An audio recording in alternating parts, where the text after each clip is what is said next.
Eh bien, bonjour et c'est la suite. C'est la suite parce que j'ai reçu tant et tant de messages en MP et par texto et par mail sur ma petite minute de Sarah sur les pervers ce matin. Et ce qui a interpellé visiblement, c'était ma posture de, non pas de m'intéresser aux pervers, mais de m'intéresser à la victime. Donc, si je reprends, je vais essayer de faire une réponse globale parce qu'il y a vraiment eu beaucoup de questions et que là, je ne vais pas faire un séminaire en live.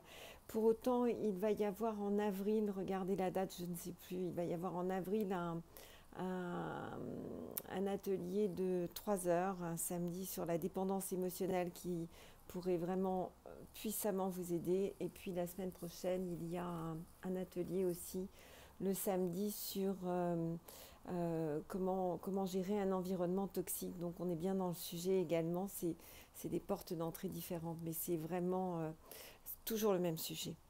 Alors je vais revenir un instant sur le pervers et sur la confusion qu'il y a entre la passion et l'amour. Euh, En grec, il y a deux mots pour indiquer l'amour. Il y a un premier mot qui est éros. Et éros, c'est l'amour passionnel. C'est bien l'amour dont on parle là, c'est cet amour souffrance. Et on pourrait dire que cette souffrance est indépendante de cet amour. C'est complètement relié, est dépendante de cet amour. On est complètement reliés et c'est ce qui va donner l'intensité. Vous allez voir où je veux en venir assez rapidement. Et puis il y a un autre amour que les Grecs déterminent par le mot agape. Et le mot agape, c'est une relation où deux personnes s'aiment, mais voilà, c'est tranquille, les gens sont ensemble, se sentent bien, il y a des projets communs, il n'y a rien voilà, ça ne phosphore pas dans tous les sens, c'est pas lié à de la souffrance, mais plutôt lié à du bien-être. Aujourd'hui, ce dont on parle avec les pervers, ce sont des gens qui vont être dans la première forme d'amour, c'est-à-dire Eros. Eros, qui est la passion souffrance. Pourquoi? Parce que la motivation de la victime du pervers, c'est comment est-ce que je peux faire pour que l'autre m'aime davantage? Qu'est-ce que je peux faire pour que l'autre m'aime davantage? Au démarrage, évidemment, la relation semble démarrer tout à fait normalement. Et puis très vite, il va y avoir des tas de porte-à-faux. Je ne vais pas revenir sur la définition du pervers que vous trouverez dans une autre vidéo. Mais ce que je veux dire, c'est que bizarrement, même si la victime se rend compte et son entourage lui dit que cette relation n'est pas saine, ça se passe pas bien, il y a des choses qui ne vont pas bien, eh bien, elle va faire une sorte de blackout sur ce qui se passe, avec une seule motivation, une seule obsession qui est comment est-ce que je peux faire pour que l'autre m'aime davantage. Ça, c'est la première chose. Donc, posez-vous la question, est-ce que vous êtes dans cette situation? Ça, c'est la première question. La deuxième chose que j'ai envie de dire, c'est de prendre la responsabilité de notre vie, être responsable de sa vie. Ça veut dire que il y a quelque chose de relativement confortable, je dirais, de poser un jugement sur l'autre et de considérer que l'autre est coupable finalement. Et de considérer que nous sommes strictement la victime. Tout le monde n'est pas victime d'un pervers. Tout le monde n'est pas dans cette recherche d'adrénaline à travers la dépendance émotionnelle. Euh, Tout le monde ne fait pas passer l'autre avant, bien que ça devient de plus en plus compliqué pour certains d'exister avant l'autre. C'est-à-dire que ce sont des hommes et des femmes qui aiment mal, qui aiment trop et qui n'aiment pas de la bonne façon. Et à partir de là, ce sont des victimes.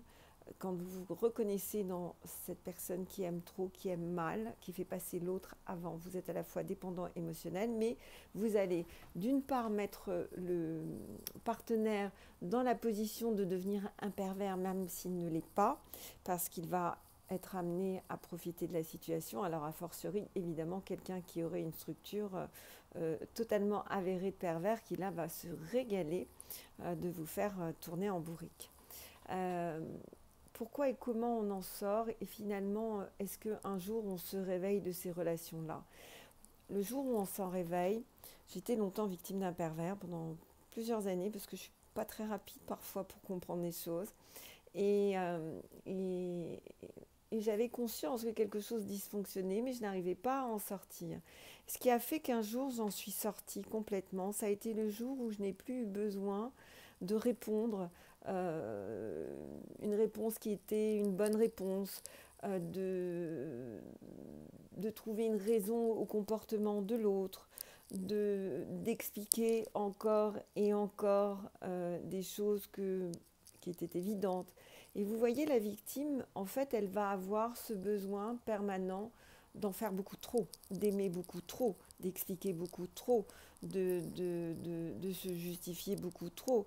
En fait, le jour où basta, vous arrêtez de vous justifier, vous arrêtez d'expliquer, vous arrêtez d'essayer de comprendre pourquoi l'autre a agi comme ça, vous arrêtez de lui trouver des excuses, vous arrêtez de vous trouver des excuses, d'envoyer le petit texto qui va bien et qui fait que la relation va reprendre, eh bien, ce jour-là, vous êtes guéri.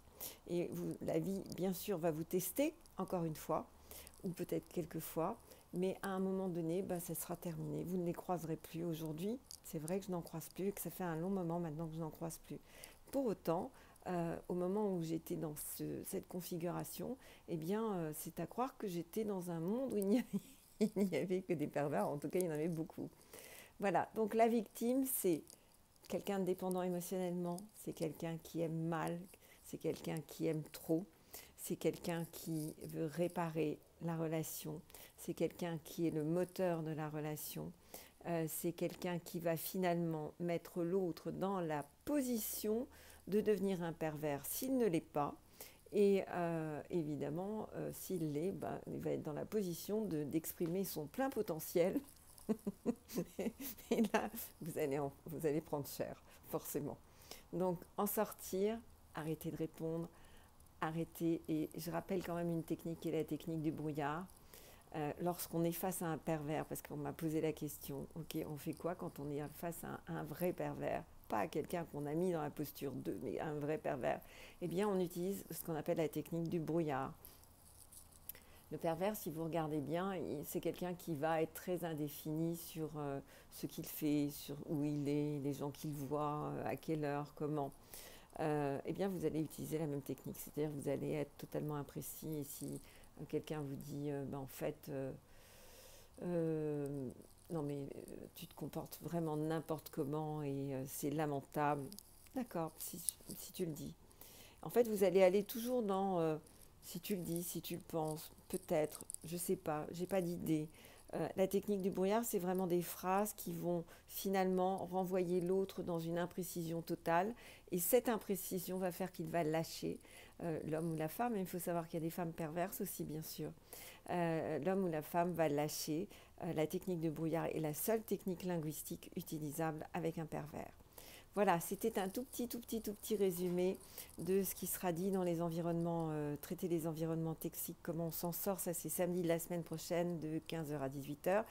Et puis ici à l'Étoile. Et l'autre, c'est en avril et c'est la dépendance émotionnelle qui va être aussi un atelier très fort. C'est un samedi, mais je ne me rappelle plus. Je serai partie une semaine, là, dans pas très longtemps. Donc ça, c'est après, mais je ne me rappelle plus exactement les dates. Donc regardez sur Facebook, regardez sur mon site et vous saurez tout. Très bien. Je vous souhaite une très belle fin de journée. N'hésitez pas à liker, partager, commenter et vous abonner bien sûr. Aussi pensez à la newsletter qui vous permet d'avoir accès aux minutes de Sarah dans l'ordre. Quelquefois on me dit oh là là mais comment je trouve la dernière?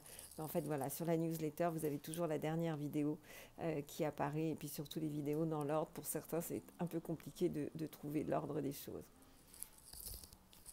À très vite.